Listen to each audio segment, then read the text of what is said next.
I should start with a warning. I come not as an expert on Indian culture at all, but as someone working in the field of migration and culture, who likes to write occasionally on photography, and who is also by chance a second-generation Indian.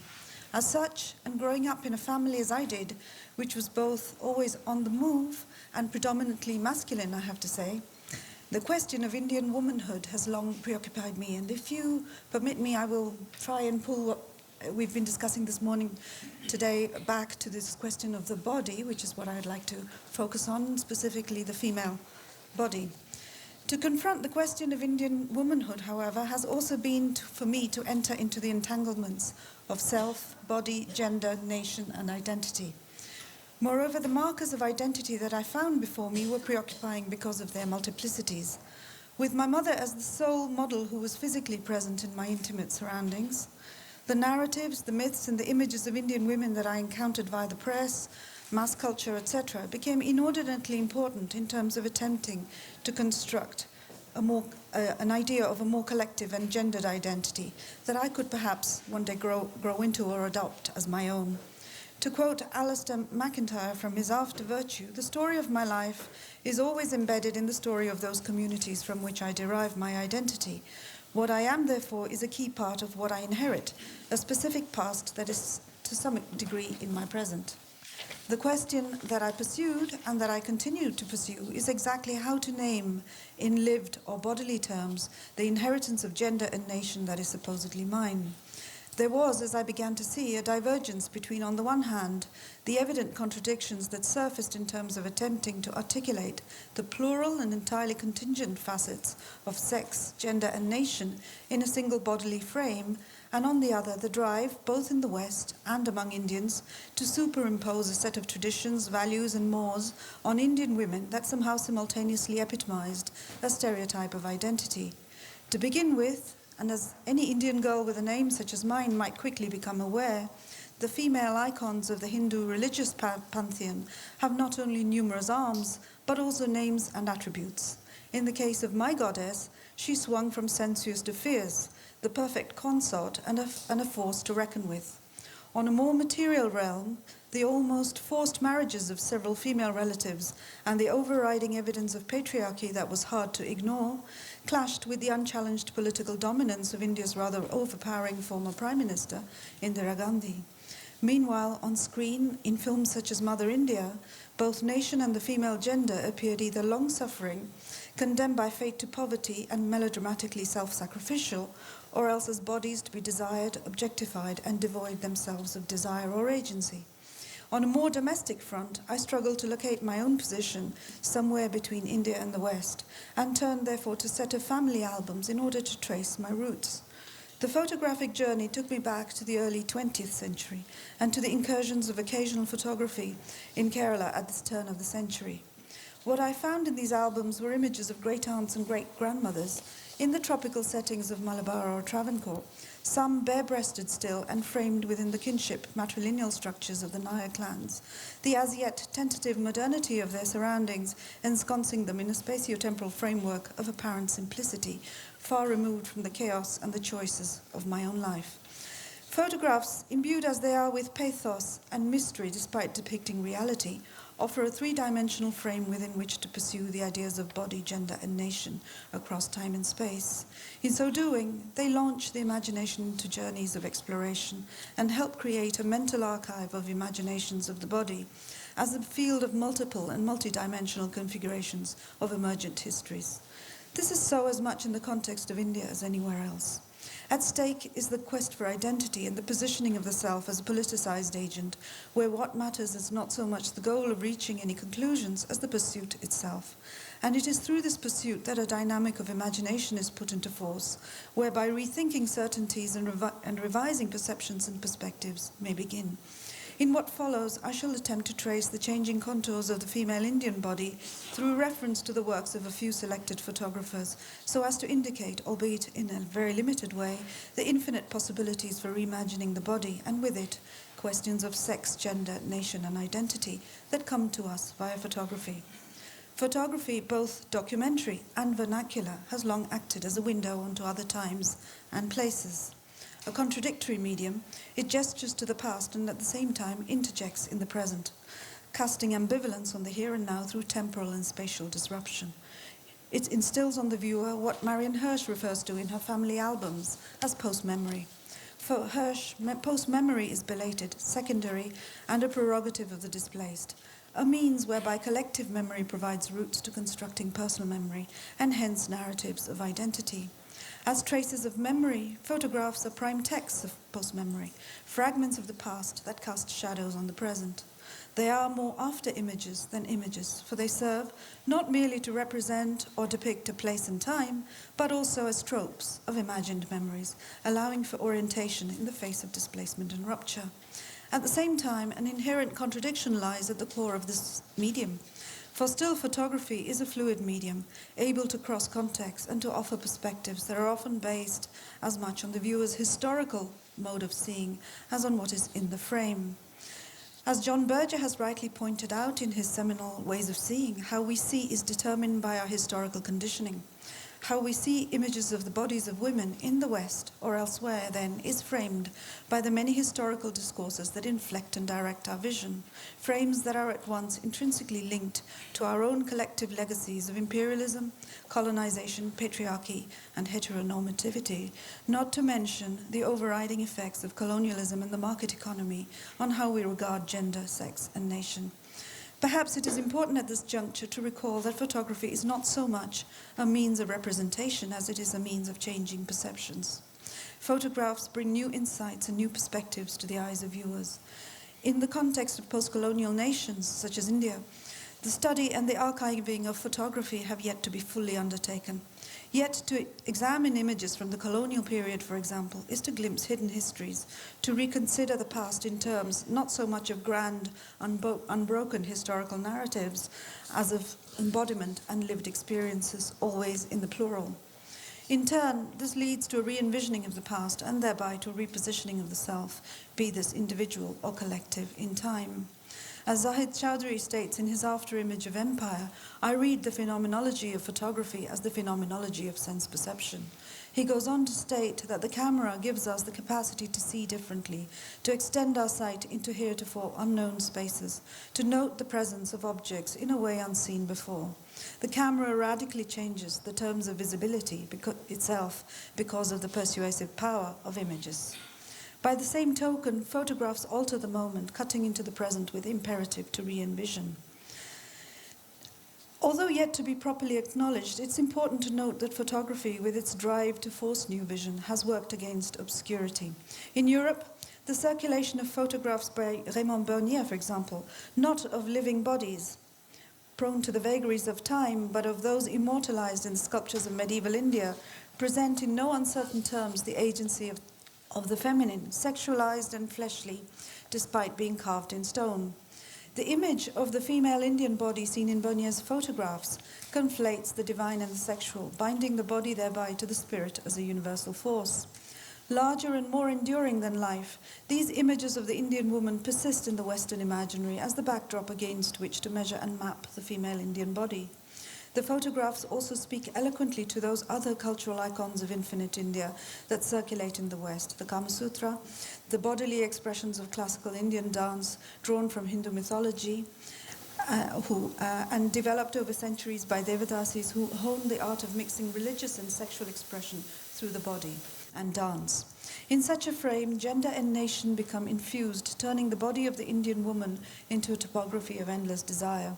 A sexual force ensues, fueled by the imagination that turns these photographs into testaments of feminine potential.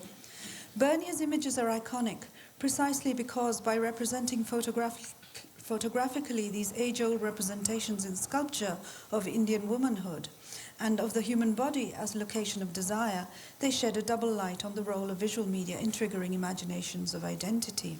To photograph is to sculpt with light. Bernier's images amount, therefore, to the creation of sculpture from sculpture, releasing the sexual force of the original carvings from their spatial moorings into the fluid dynamics of photography with its potential for global travel. In pre- and post-war Europe, these images were instrumental in constructing an imaginary of the female Indian body that was both forceful on the one hand and fetishized on the other. Today, the image of the Indian woman still struggles to overcome being framed by pre-existing narratives. While Indian women seek to break free of the shackles of patriarchy, Orientalism and gender normativities, violence and the abuse of women is a daily fact of Indian society. The female Indian body took on a dark and terribly disturbing light at the end of 2012, as we know, when it became both the preoccupation of millions worldwide and a topography for horror. The brutal rape and subsequent death of a student in Delhi brought to the fore as never before the configurations of body, sex, gender and nation. The response of the media and the masses that assumed this rape as a national event, despite the ongoing rapes that continued to occur, even as the public poured onto the streets, were a further instance whereby the body of the woman in question became the prerogative of the communal, not the individual. It became a forum for debating sexual violence and national failings, evidence of a more general assumption, namely that the body of the Indian woman seldom belongs to her. From birth onwards, it is a public space of communal possession, one over which she herself as a female may have little power to determine. This, of course, is not symptomatic of India alone, as it is indeed the source of many women's struggles. The tendency to render the Delhi rape victim noble, in the impossibility of coming to terms with the unspeakable acts that had ripped her apart, is symptomatic of a more global trend to confer on women the binary locations of good or bad, virtuous or loose, wife or whore. Either way, their individual worth is lost in the larger collective concerns. Again, photography can intervene to loosen such strictures. In a collection of photographs entitled Moksha and Ludley, the US-born photographer Fazal Ilahi Sheikh offers numerous photographs of Indian women. By using the portrait as his principal medium, Sheikh traces the lives of women, born disempowered within cultural mores that confine them, so that they become subject to violence, poverty, degradation, alienation, or quite simply the vagaries of fate. Sheikh's portraits focus very carefully on aspects of the woman's body, her skin, her eyes, her hands, the dust in her hair. The alienation of women, a condition that affects the historical course of millions in India and accompanies them from birth to death, rises from its buried, disavowed and silenced depths through the surface of each and every image. In so doing, and through the light and shade that falls on the bodies of Indian women, always depicted in his work in the plural, Sheikh offers us not so much a portrait of Indian womanhood as a deep indictment of civil society. For those who follow questions of sex, gender and identity through photography from or on India, Sheikh's images did not come without the backdrop of a profound questioning of sexual and gender presumptions via the medium of photography. Ever since the publication in 2001 of Dayanita Singh's photo essay on the eunuch, Mona Ahmed, entitled Myself, Mona Ahmed, photography has served to question and even subvert established notions of sex, gender and identity. Born male and living life as a female, Mona Ahmed suffers a double exile, first from the family of birth and then from the community of Hijras to whom she belonged.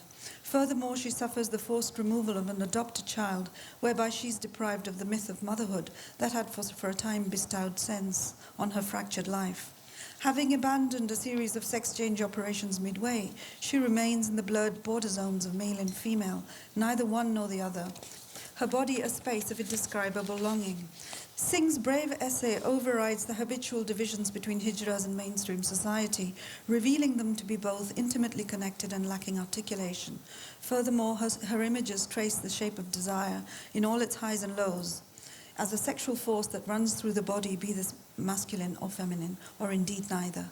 For Mona Ahmed's indeterminate body, hovering in the interstitial sexual spaces between masculine and feminine, is a third space, one from which, as Homi Bhabha noted as long ago as in 1994 in his Location of Culture, is a dialectical space for rethinking the horizons of the imaginary with regard to the body, sex, gender, and nation.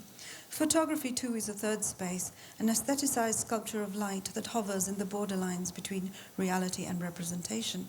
From this ambivalent location, ambiguities ensue, and with them, questions. This is the political prerogative of photography, to trigger questioning and to release preconceptions, prejudices, presumptions from their ideological moorings. Most importantly, the body of Mona Ahmed, as seen here, is deeply human, throbbing and alive despite her ultimate self-imposed exile to a graveyard. Singh portrays her in terms of pain, so that her body becomes a nerval juncture, where the ideologies of nation, sex and gender collide cruelly. Ironically, it is through such pain and through the language of longing that she achieves her dream of coinciding with the bodily and lived realities of many Indian women who also live their lives in overriding contexts of patriarchy in terms of pain and longing.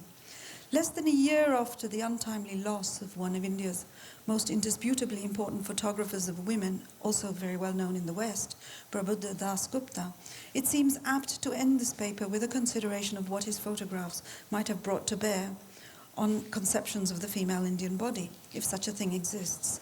As someone who categorized himself as a fashion and art photographer rather than as a documentarian, Das Gupta inevitably chose urban women as his subjects. Many are prominent figures in the world of fashion, film or media. Through the often very stylish filter of black and white, his Indian women are seen in dire contrast to the subjects of, for example, Fazal Sheikh. At ease in their bodies, often beautiful or elegant, Das Gupta's subjects rise above the confines of nation to slot often into indeterminacies of sexual preference and gender politics that make them synonymous with well-heeled global subjects anywhere in the world. They are a class apart from the gritty and gutted likes of Mona Ahmed. Das Gupta's lens is selective. However, precisely through the almost pristine elegance of black and white, his images enter into dialogue with the question of how Indian women are seen, of what Indian women may seek, and what may be within their reach, proposing photography as a means to revising history. In this sense, his work is important. As a fashion photographer, much focus lies, of course, on the body of Indian women, although through his nudes and semi-nudes, which trace the body as a site for the self, he proposes a different equation from what tradition, patriarchy, and supposed Indian values have long imposed through subsuming the agency of women into patriarchal agendas. By uncovering the body, he uncovers also both potential and agency. His photographs release the image of the Indian woman into a different sphere, one where the subjects and their viewers become free to make choices and to reinvent themselves, although always apparently within the supportive zones of capitalist comfort, of which indeed his fashion images were part and parcel of. This may be troubling and indeed an aspect of the globalized shining India that continues to elude the masses, but it is also a counterpart to reality, a suggestion of reality lived otherwise on the wing of what at the very least appears as one's own terms. Many questions ensue from Das Gupta's photographs, questions around agency, capital, photography as merchandise, glorification, and the distancing of representation from reality. Even so, his work is important, not only for its inherent visual grace, but also because he, for one, frames the female body in terms of both ease and potential. Photographic attempts to frame the female Indian body revert inevitably into questions of how to begin even visualizing such a concept. As ever with photography, multiple and often contradictory perspectives unfold. Always elusive, a photographic exploration of the body of the Indian woman leads not so much to a sexual knowing or to any kind of certainty as to a conceptual unknowing, to dissolving the preconceptions of imperialist, patriarchal, or orientalist vision that frame the notions of sex, gender, and nation as solid bounded entities. Indeed, the body itself appears as in flux, changeable, contingent upon time and space, a space for questioning and not knowing. Thank you for listening.